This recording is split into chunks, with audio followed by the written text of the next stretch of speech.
जय हिंद दोस्तों। आज हम लोग देखने वाले हैं क्या क्वांटम या परमाणु के तरंग यांत्रिकी हेतु विकास।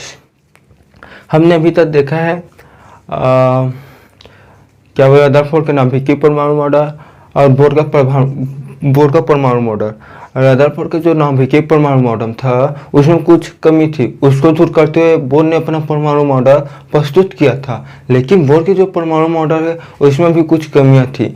बोर के जो परमाणु मॉडल थे कुछ नए सिद्धांत थे, कुछ और भी सिद्धांत थे, उसको समझा नहीं पाए। उस सब दोषों को दूर करने के लिए एक नया परमाणु मॉडल का मतलब प्रस्ताव रखा गया, जिसे क्या बोलते हैं क्वांटम या परमाणु की तरंग यांत्रिकी हेतु विकास के नाम से जानते हैं। इसे हम लोग देखेंगे पदार्थ की द्वैत प्रकृति और हाइजेनबर्ग का अनिश्चितता सिद्धांत, इन दोनों के बारे में आज यहाँ इसमें देखने वाले हैं। तो चलिए शुरू करते हैं। जो नया परमाणु मॉडल है वो बोर की कमी को दूर करते हुए मतलब ध्यान में रखते हुए बनाया गया है। इसकी मुख्य रूप से दो अवधारणा है। पहला, पदार्थ की द्वैत प्रकृति, ड्यूअल बिहेवियर ऑफ मैटर, जिसे डी ब्रोगली समीकरण भी कहते हैं। क्या कहते हैं? डी ब्रोगली समीकरण या डी ब्रोगली इक्वेशन। दूसरा अवधारणा है हाइजेनबर्ग का अनिश्चितता सिद्धांत, हाइजेनबर्ग का अनसर्टेनिटी प्रिंसिपल। इन दो अवधारणा मुख्य रूप से नए परमाणु मॉडल में देखने को मिलेंगे। और जो दो अवधारणाएं हैं विज्ञान की नई शाखा में, इन दो अवधारणाओं को ही क्या बोलते हैं? क्वांटम यांत्रिकी या तरंग यांत्रिकी कहा जाता है। जो क्वांटम यांत्रिकी परमाणु मॉडल है वो क्वांटम यांत्रिकी पर आधारित है। अब देखते हैं पदार्थ की द्वैत प्रकृति यानी डी ब्रोगली समीकरण, डी ब्रोगली इक्वेशन। ठीक है, तो आइंस्टीन ने कब 1905 में आइंस्टीन ने 1905 में यह बता दिया थे प्रकाश या विद्युत चुंबकीय विकिरणों की दोहरी प्रकृति यानी क्या बोलते कण और तरंग दोनों की तरफ क्या करते हैं? व्यवहार करते हैं। किसने बताया था? आइंस्टीन ने 1905 में। फिर डी ब्रोगली ने 1924 में बताया। फिर डी ब्रोगली ने भी 1924 में बताया कि जिस प्रकार प्रकाश या विद्युत चुंबकीय किरणों की दोहरी प्रकृति होती है उसी प्रकार सूक्ष्म द्रव्य कणों जैसे इलेक्ट्रॉन, प्रोटॉन, परमाणु, अणु आदि की भी दोहरी प्रकृति होती है। यानी जो इलेक्ट्रॉन प्रोटॉन है वो कण के समान व्यवहार तो करते हैं, साथ में तरंग की तरह भी व्यवहार प्रदर्शित करते हैं। इस सब को ध्यान में रखते हुए डी ब्रोगली ने यह कहा कि सभी द्रव्य कण, जितने भी द्रव्य कण है जैसे इलेक्ट्रॉन, प्रोटॉन, अणु, परमाणु, ये सब गतिशील रहते हुए तरंग की गुण भी प्रदर्शित करते हैं। यानी ये तो कण की तरह व्यवहार तो प्रदर्शित करते हैं, लेकिन गतिशील रहते हुए तरंग की गुण भी प्रदर्शित करते हैं। किसने कहा? डी ब्रोगली ने यह सुझाव दिया। तो डी ब्रोगली ने कणों के एम द्रव्यमान लिया जो वी वेग से क्या कर गति करते हैं, क्या करके एम द्रव्यमान लिया जो वी वेग से गति करते हैं और उनके तरंगदैर्घ्य की गणना किया। तो तरंगदैर्घ्य लैम्डा, ठीक है, लैम्डा इक्वल h/mv। और यहाँ हम लोग mv जानते हैं, mv क्या होता है? mv इक्वल p यानी मास और वेग इक्वल क्या होता है? संवेग। तो यहाँ हम लोग संवेग लिख सकते हैं p। तो यहाँ देखो जो h है वो क्या है? प्लांक कांस्टेंट है, प्लांक कांस्टेंट है। और जो p है वो क्या है? संवेग है।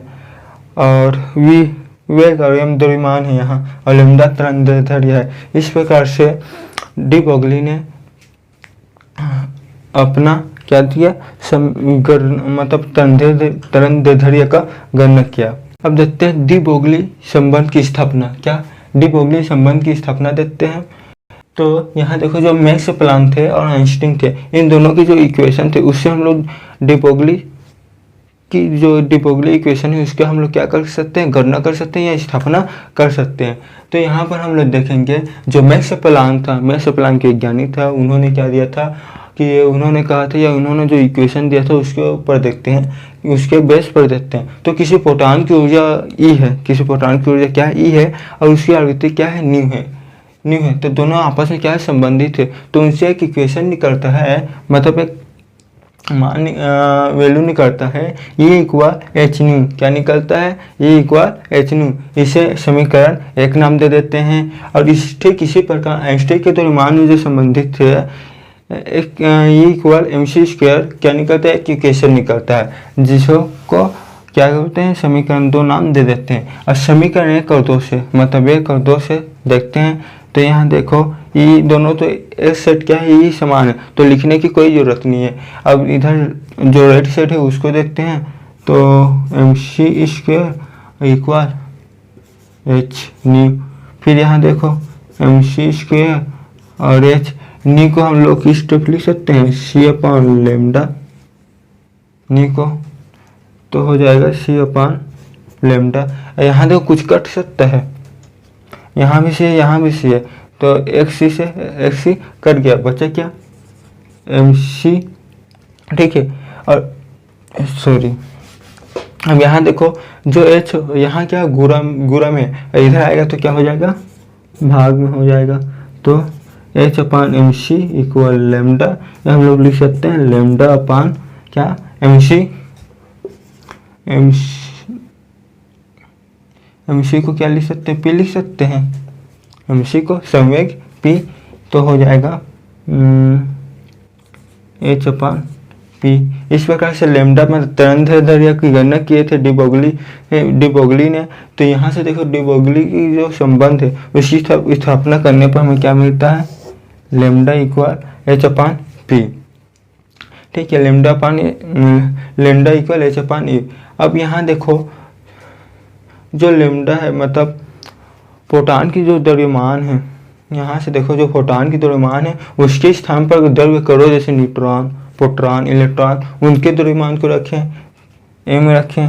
और सी जो प्रकाश की वेग उसके स्थान पर द्रव्यमान करो, न्यूट्रॉन, प्रोटॉन, इलेक्ट्रॉन, उनका क्या वेग रखें, वी रखें, उनका वेग वी रखें। तो क्या होगा, अब आगे देखते हैं। आइंस्टीन ने इंगित किया है कि जो एम है, मतलब प्रोटॉन की द्रव्यमान है, उसके स्थान पर जैसे सूक्ष्म कणों के द्रव्यमान, जैसे सूक्ष्म कण बोले तो इलेक्ट्रॉन, नाइट्रोजन और प्रोटॉन की द्रव्यमान एम को रखते हैं। और जो सी है प्रकाश की वेग है, उसके स्थान पर क्या रखते हैं, द्रव्य कणों के वेग वी को रखते हैं। तो क्या होगा, तो यहाँ पर देखो रख देते हैं लेमडा इक्वल एच और एम की जगह एम और सी की जगह क्या हो जाएगा, वी, ठीक है। सी की जगह वी रखते हैं। अब यहाँ देखो हम लोग को एम और वी के बारे में तो पता है, अगर एम इंटू वी हो तो इक्वल क्या मिलता है, पी, संवेग, ठीक है। तो यहाँ से हम लोग संवेग लिख सकते हैं एच अपान क्या, संवेग पी और लेमडा। अगर हमें क्या चाहिए, पी चाहिए, हमें अगर पी चाहिए तो पी को इस तरफ लेके आएंगे तो पी इक्वल हो जाएगा एच अपान लेमडा। पी इक्वल क्या हो जाएगा, एच अपान लेमडा।